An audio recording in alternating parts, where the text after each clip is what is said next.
Hi everybody, it's Nancy J. Compton, traveling psychic here, adding another hat to my many titles as being an author.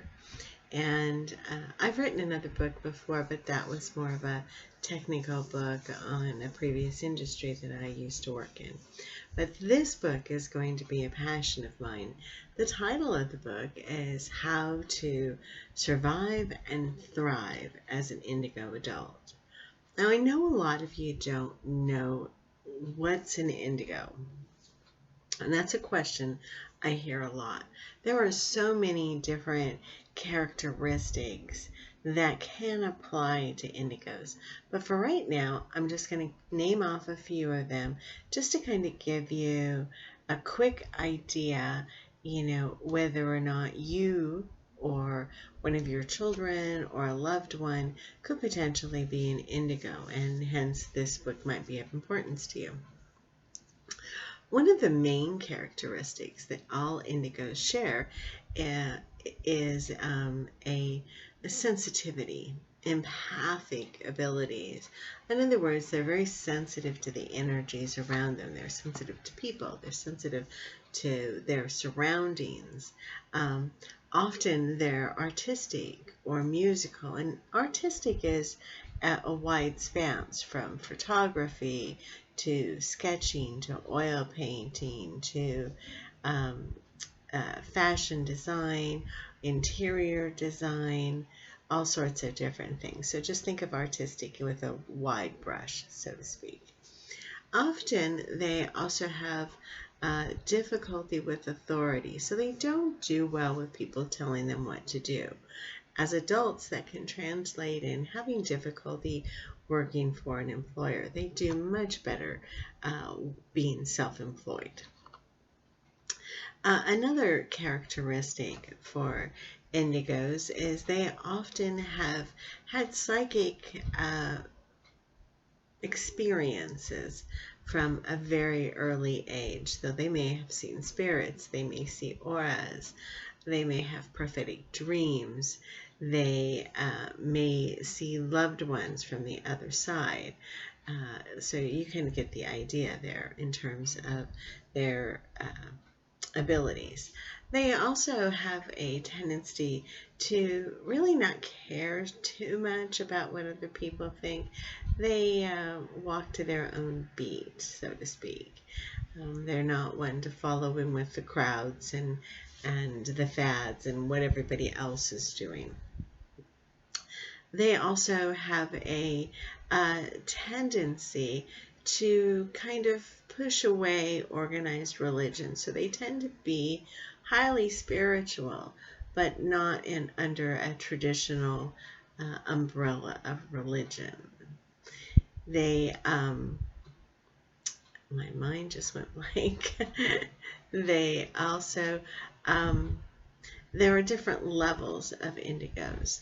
So a lot of times people will say, they were a peaceful warrior. And what that often means is that they, root for the underdog. They are concerned about the environment. They're concerned about animals or whatever topic is close to their heart at the time. They can be very obsessive and compulsive. As children, sometimes they were diagnosed as ADHD or ADD, or maybe have dyslexia or prone to other so-called learning disabilities. Most indigos are highly intelligent. That may not be represented in their schooling. Sometimes indigos get quite bored at school and so tune out. They do much better in classroom settings that are free. So in other words, they have the ability to pick and choose how they learn. Putting them in a boxed classroom situation typically does not work well for them, and they may be seen as underachievers in that particular instance. So these are just some of the characteristics. There's many more. Some believe that indigos have only been coming here since some say between the 1950s and the 1970s. My belief is that indigos have been here probably for pretty much since the beginning of mankind in some form or another. Not very many in the beginning, of course. Now we have quite a few, but the early indigos came in sporadically and few and far between. The first one that I'm able to accurately pinpoint is, of course, Joan of Arc. But other in more current times are Kurt Cobain was a perfect example. The Irish singer Enya, also another one. If you go back in time, Edgar Casey, another one. So indigos have been here a long time. This isn't something new. In fact, Edgar Casey was one of the ones to actually predict or talk about indigos coming into the world at a later date. He died in 1945, so that gives you some sort of an idea of how long this has been coming along.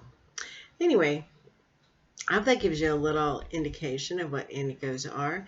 If you're interested in the book, let me know. And if you are interested in becoming a research subject, in other words, you think that you're an indigo as well, I do have a 100-question questionnaire that I would be happy to email to you as long as you promise to answer it and send it back right away. I calibrate those answers in terms to help me find patterns in current day indigos so that we can move forward in finding ways to assist them in living their best life. Thanks. Have a great day, and happy August, since it's the first day of August.